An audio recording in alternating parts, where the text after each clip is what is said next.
Dragon taldeak ekonomian eta gizarte gaietan lan egiten duen talde kooperatibo honek kultura aukeratu du bere burua aurkezteko. Bere burua aurkezteko gure herrian eta bere burua aurkezteko munduaren aurrean. Beraz, bere filosofia hitz egiterakoan, dantza, bertsoak, kantak, literatura eta arte eszenikoak erabili nahi ditu. Lo que va a ocurrir el día 14 es que no se va a poder explicar más que estando allí, lo tengo clarísimo, por la emoción que llevamos, por la cantidad de artistas, por el montaje escénico, por todo lo que va a pasar. Creo que es para estar allí, porque si no luego te lo van a contar.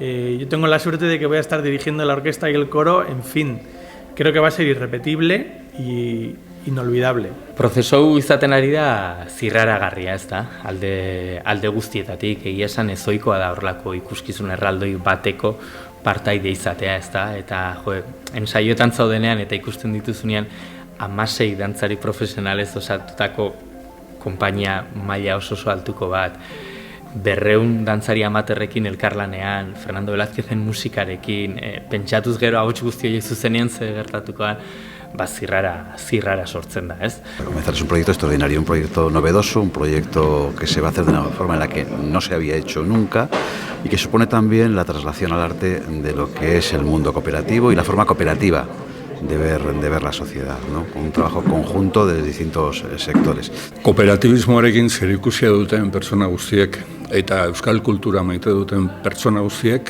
zita garrantzitsu bat dute datorren larunbatean Gasteizen Buesa-arenan. 15.000 ikusle horiek ikusle izango dira, baina baita ere parte hartzaile izatea, margena daukate parte hartzeko, kantatu dezakete, dantzatu dezakete, eta nik uste denok partaide izatea arrakastaren gako bat izango dela, eta pentsatzen dut ikuskizun bakar horietako bat, batzuk esan dezakezula, ni ere han egon nintzen, horrelako izango dela, benetan Mondragonek montatu duena izan dela oso gauza erakargarri bat, eta oso gauza potente bat, erronka handi bat, eta hor gaude, erronkari erantzun nahian guztiak.